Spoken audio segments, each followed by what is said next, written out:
Welcome everyone to GitOps Con North America.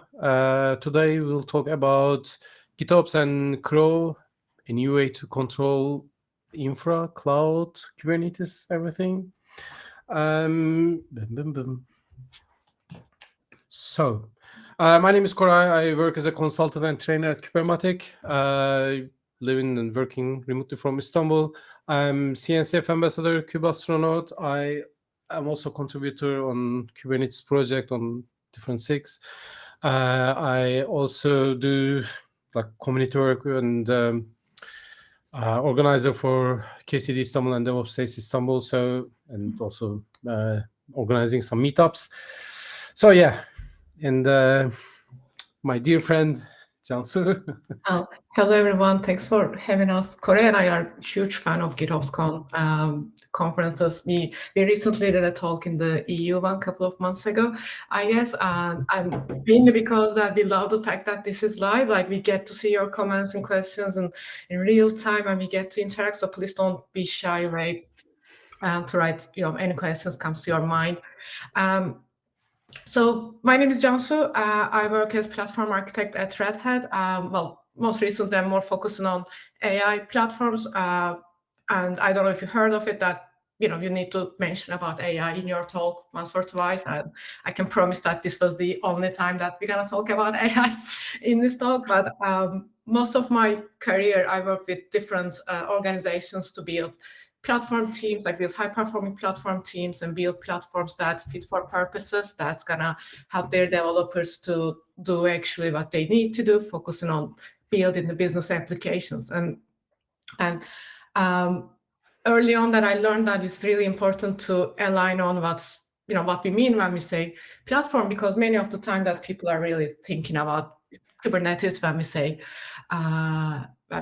we call out platforms, which is fair because Kubernetes itself is a container platform. But as you can see from Kostas's talk as well, like it's not just the Kubernetes, and there's this whole ecosystem around Kubernetes and all these tools that involve in your processes when you want to take an idea up to the production and maintain it at scale. And as platform engineers, like what we do is that we try to take that complexity away from the developers so they can focus on the actual business logic, like actual building the business applications. And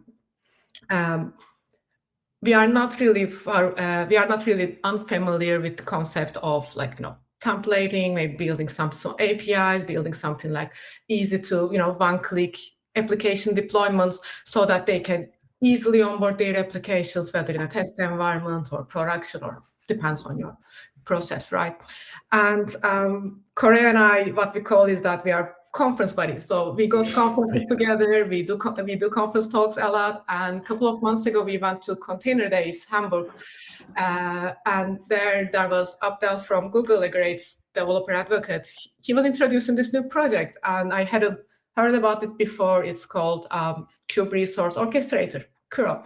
I had not this before, but Koray did. And when I was listening to Abdel, I was like, okay, like that sounds familiar. That sounds like yet another templating method. And I don't know if you've been there before, but I had my fair share of discussions when it comes to Helm versus customize. And I'm a Helm fan. Customize is okay, but I'm a huge Helm fan when it comes to that. So Koray, I listened to Abdel's talk. Koray tried to convince me why I should keep an eye on this new project. So in this talk, Koray is going to try to convince all of us why we should keep an eye on this project, why Kube Resource Orchestrator is something that we should keep an eye on, and it's something that maybe we can think in the future to have in our flows as well. So Koray, tell us about what it is. Sure.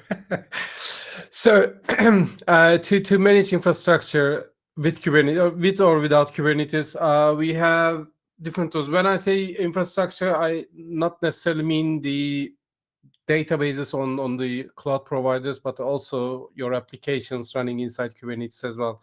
So I also like Helm very much. I mean, I know there are a lot of people hate it, but yeah, like I also don't know any better tool at the moment, at least. But also sometimes the charts become too complex to follow everything, just like what Kostas showed with the application set. All of them, hand charts can become something like that. And also it does a client side rendering where it might create problems with the drifts, etc. Of course, GitOps is there to solve this or help with this thing, but only Helm sometimes. I mean, it has its own disadvantages as well. But Um, sometimes you don't want to involve GitOps in the experimentation phase, right? Because you are there just to exactly. try something, see if it's gonna work inside the container. You want to maybe tweak a couple of parameters, and you don't want to really maybe go commit something every time. You just want to test it. So GitOps That's might come later sometimes. exactly. That's also what I do. I first try it with values file, etc. Whenever I get the right values file, then I go to Argo or Flux to make sure that it goes to the cluster. Crossplane is with us to manage resources on the cloud provider itself, like create a SQL database or some S3 buckets, etc.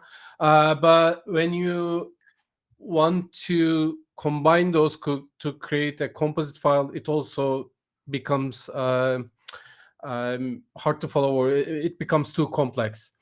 And with Terraform, I also like Terraform a lot, or OpenTofu nowadays. But we also know the state drifts and changes happen, etc. So you also need to follow it constantly. So all those things, I mean, especially if you take out the GitOps part, then the reconciliation becomes a problem, or keeping the state as is becomes a problem.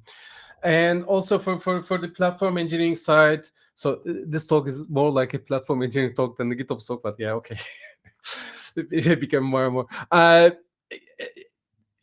I mean, we need a tool that is lighter, easier to use, or let's say less complex while working, especially with GitOps and everything. And obviously, we want things to fit natively with GitOps because it makes our lives easier. I mean, we are here to make developers' lives easier, but it shouldn't be expense on making our own lives harder, really. Exactly. Like Yeah, all exactly. those complex Helm charts, maybe sometimes like having those umbrella Helm charts and then like a lot of if analysis, like too many, try to one chart to rule them all type stuff can make really, really hard on the platform engineer side, while it's like not really visible to the developers. Exactly. So KRO is Kube Resource Operator is a relatively new project.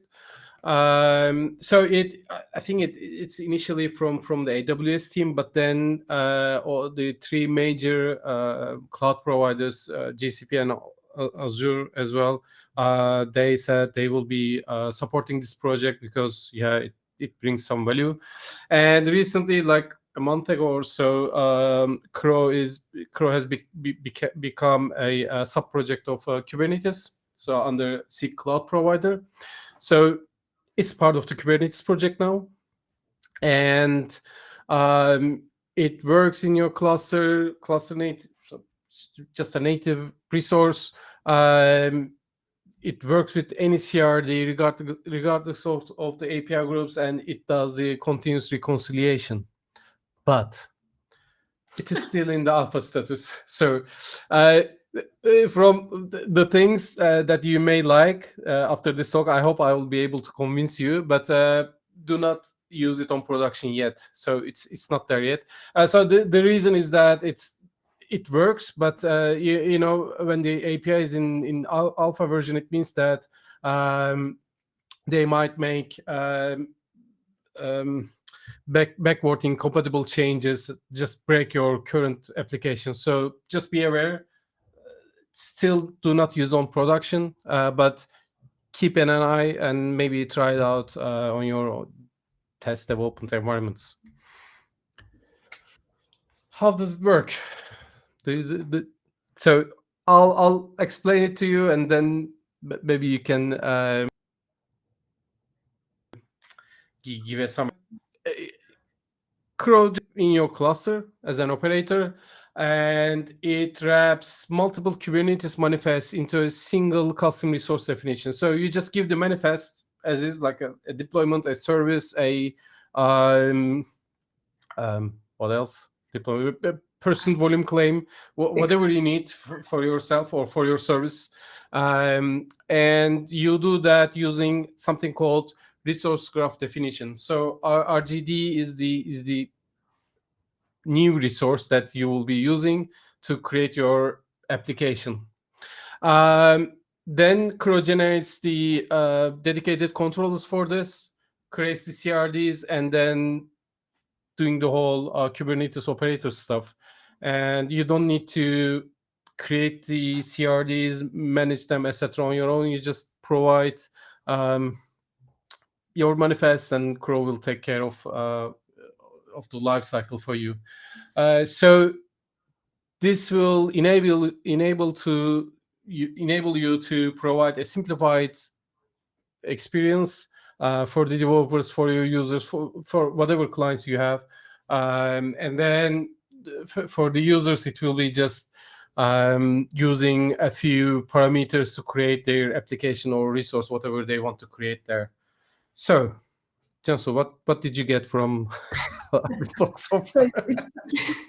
It seems like the whole flow, the way it works, is nothing really, foreign to us. You have some definitions in here. It's called the resource graph definitions. You have everything that you need for your application, and then you basically give it to the operator, which creates CRD on behalf of me, so that I don't have to actually deal with the CRD definitions. And then there is a reconciliation logic, which is like the core to Kubernetes and GitOps, like as it is. And any changes that I do on the resource definition side, the resource graph definition side, will be make sure that is reflected on the custom resource definition side. So it is quite native to Kubernetes, and it's kind of easy for anybody to get on if they have experience with Kubernetes and if they have any experience with GitOps side of things, the reconciliation loops. But when I was looking at the listening with Kube Resource Orchestrator, I understand that and any application needs more than one Kubernetes resources, like deployment service, secret set, as you said. And I also put them in the hand charts as well. Like it's just different maybe files, and then it's there inside my templates folder, and then I'm good to go. So yeah, that's a very good point. But we still with CRO, we will have some native validation events, owner references, everything, and all the complexity of the YAML complexity will be taken from the end users. And when you compare it with Helm, so I think the main difference, so CRO also has its templating. You can use some values, variables inside different resources, but it will happen on the server side, so it's not on the client side. I think that's the main difference from Helm templating, because with Helm, you simply do this templating or just value exchange on the client side and then apply it to your cluster. The server side is also available, of course, but the main thing is doing it on the client side. Helm, the ecosystem around Helm is, I believe everyone uses it in some way. Either just using other people's charts to, like, I don't know, maybe just to deploy Prometheus or the monitoring stack or observability stack, or they have their own charts to distribute their applications, maybe within the company, maybe to the whole world. CRO is not exactly like that, or it's not for that purpose directly, but it focuses on the continuous resource management and integration with the GitOps. So it's more about managing your objects or your Kubernetes objects inside your clusters. And yeah, when it comes to the validation, again, the Helm validates templates during rendering on the client side on your machine and then applies them. But yeah, for CRO, it's just an operator is doing that sort of stuff. So that is probably also the other difference. So if the question is, will CRO replace Helm? I don't think so, and I think that's also not the target of the project. But for some parts, yeah, it can do that. Not for everything, but for some specific cases, I think it could make things simpler for the team to use CRO. Yeah, I quite like the fact that the server side's rendering and the validation at like having the admission validation during the in the real time when you have the template there. Like Argo CD natively does the Helm templating and then applying it, and you get the error actually on that. So like after you push everything, and even though you templated okay in your machine, so I can see the value in there for some use cases maybe. And definitely Helm has been around for quite a while. It has a really good ecosystem, really good community around it. But I can see that some customers some companies has some maybe use cases where they want a specific custom resource to have maybe in every namespace, maybe for some specific applications that can give their developers where they can, okay, I want this one, which makes them like comes as native, like some custom resource name that makes sense to them, and they can just request them. And then as a platform engineer on the back, you have the flexibility of updating that definition as a CRO template. You also mentioned at the beginning somewhere like infrastructure, like managing the infrastructure bits of it. You called out the the Terraform templates or OpenTofu templates. So, and we have Crossplane comes to natively Kubernetes way of managing the cloud resources. So what's the difference there? So yeah, that is also a possibility, but one thing that you need to be aware is that CRO only manages resources on Kubernetes itself. So it only creates resources on your Kubernetes cluster. It does not talk to any cloud provider API. So it does not directly go to, so Crossplane does that. It just talks to Google Cloud API to create the database, Cloud SQL database, etc., etc. CRO does not do that. CRO just creates the object that you want to create. And if you want to manage some things on the cloud or cloud providers, you need to use some other tools. So I'll show you. We'll show in the example in the demo that we'll use something called KCC for GCP, where it will take care of creating the resources on Google Cloud, and there are some other tools, but I'll mention them during the demo. So Crossplane is especially for creating or managing resources on the cloud. CRO is not for that. CRO is managing the resources on your cluster itself. But I believe they can be used together. So you can, for example, as I mentioned, especially the Crossplane composition is a bit complex and sometimes hard to follow or hard to understand. Maybe you can just create Crossplane objects using CRO. So with the CRO RGD, you create the Crossplane, and then Crossplane creates whatever you want on the cloud. That could also be especially if you work multi-cloud, instead of deploying every cloud's connector or resource creator on the resource manager on your cluster. You can just use Crossplane because it does that already. So that could also be. So again, CRO. So if you are working with only one cloud provider, maybe you can replace Crossplane with CRO, maybe, but not necessarily. But especially if you're on multi-cloud, then Crossplane makes more sense there. But again, the target of KRO itself is not to manage or talk to cloud providers. It doesn't do that. So you need to use some other tools under the hood to make sure that those resources are created on the cloud itself. So I think I also mentioned about this one already. Yeah, what I'm hearing is that choose the right tool for the right job. Like just look. Yeah, exactly. Yeah. So again, KRO is at this moment. I don't think it's a replacement for Helm. It's not a replacement for Crossplane, except maybe some specific cases can be, but it can also work together with those tools as well. Okay, what about GitOps? So we are at GitOps Con. That's the important part, right? So yeah, I mean, we want everything to be declarative, right? That's why we use Kubernetes.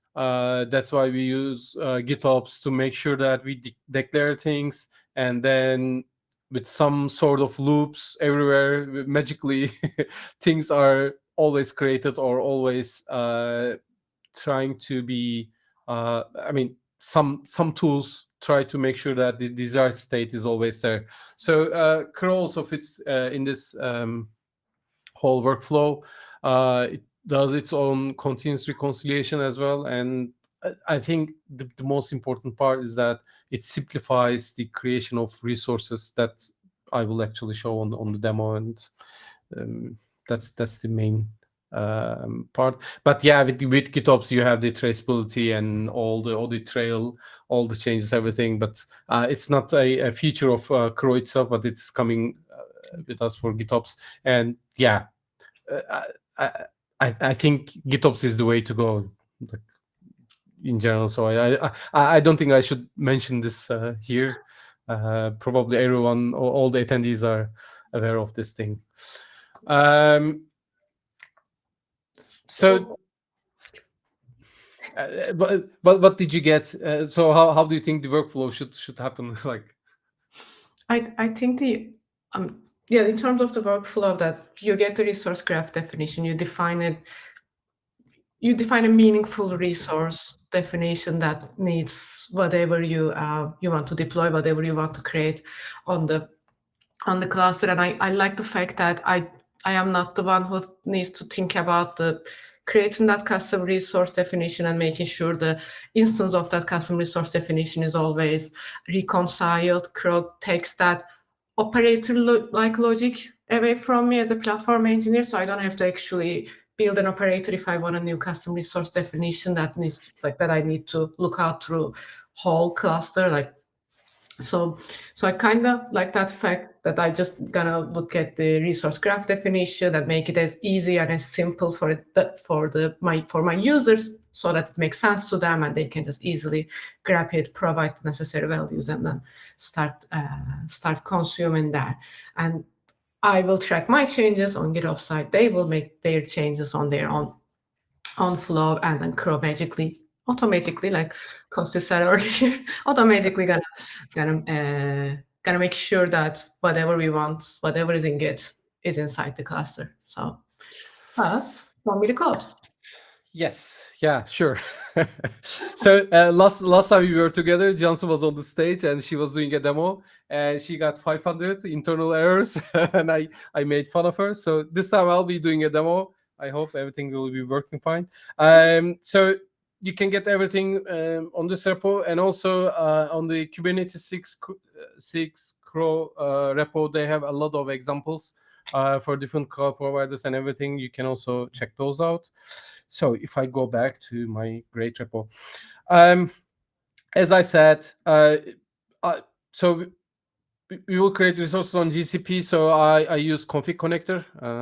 Typo here, but yeah, config connector from GCP. But for AWS, you have ACK. AWS controls for Kubernetes, or Azure has Azure Service Operator, SO.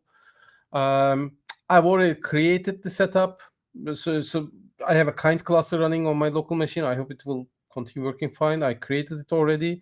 And if I just can get pods, You see I have the Argo installed, I have this config connector, and so far that's it.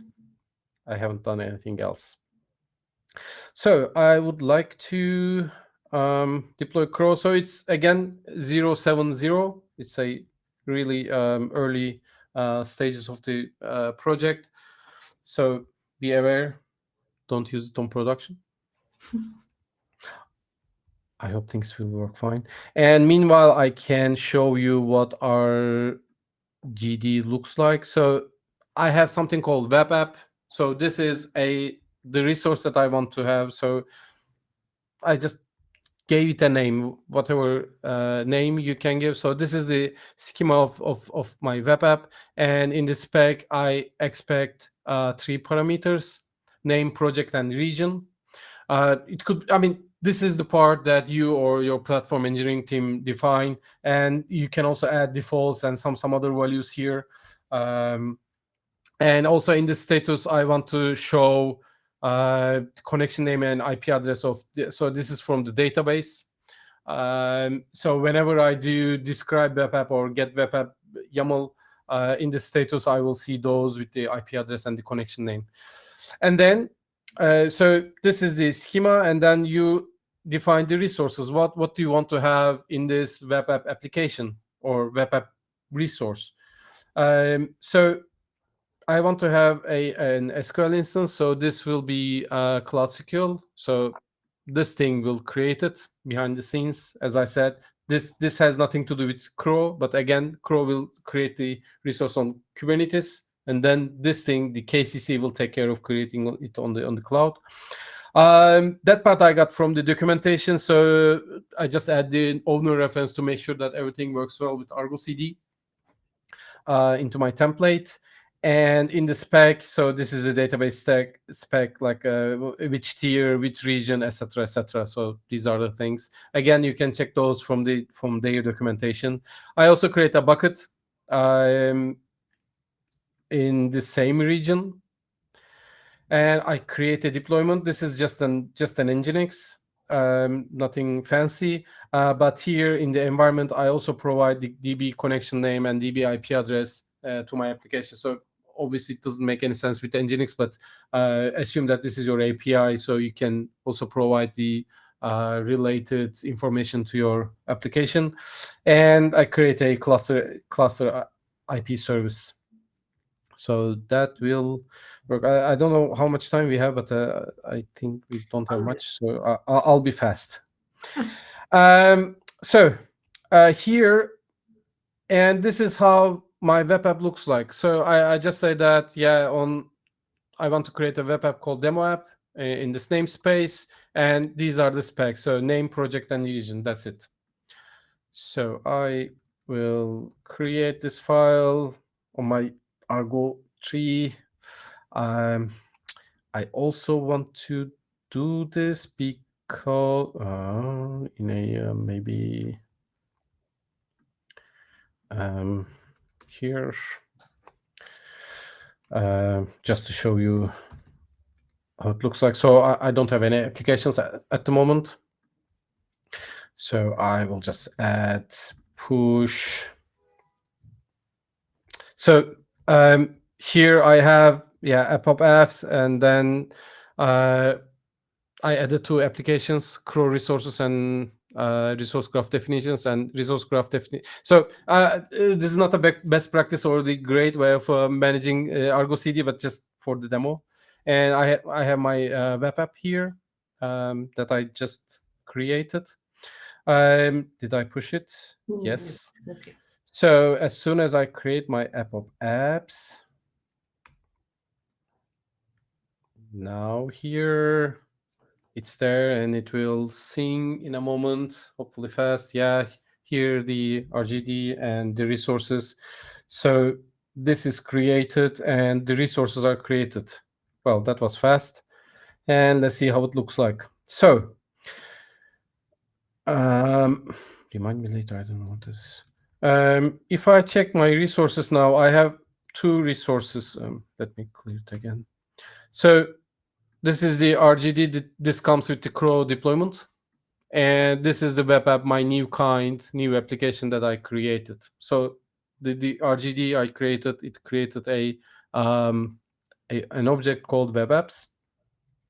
And if I check the KRO demo namespace, I still don't have the deployment and service because if I check the SQL instance, so I think, yeah, SQL instance is being created because I provided the environment variables with the IP address and everything to the deployment. So it's waiting for cluster. It's waiting for database to be created. As soon as it's there, we will have the no, not this one. We will have our maybe I can just watch here. The deployment will be created and it will have those environments and everything. So you can combine or just get information from each resource and use them on other resources. You can also combine resources. So for example, we created web app here. We could have another RGD and a third RGD which creates these two RGDs. That's also possible. So you can just chain them together to create a new one. The database creation takes a bit of time. So if you want to get a second web app, you just create it and push it, and you will have a second web app, second database, second bucket, and second deployment with the new names, etc. I will not do that part because it will take time. But I just hope that those things will be happening soon. Maybe meanwhile we And we can just I can just go back to these slides, maybe just to do the final. Maybe you can do the final. That's all part. Because you made fun of me the other day. Yeah, no, it takes time. It will be successful. Just takes time. I know, but at least I personally will keep an eye on KRO because, as I said, I work with platform engineers, and I believe that we should make their life as easy as, like, we should focus on their experience as well as much as we focus on developer experience. And I can see that, like, creating a meaningful custom resource for their developers so that they can actually just easily create their own applications or like creating their own resources, even in their experimentation area or like test environments or development environments, then without me have to think about like the whole reconciliation logic, how can like creating the whole long custom resource definitions. There, I can see that there will be some times that it makes it'll make sense, and since it's born inside the Kubernetes, it's born in the cloud native ecosystem, so I expect that like there will be better integrations and like evolving quite fast, and like it's GitOps native as we said. So I'm gonna keep an eye on it for sure.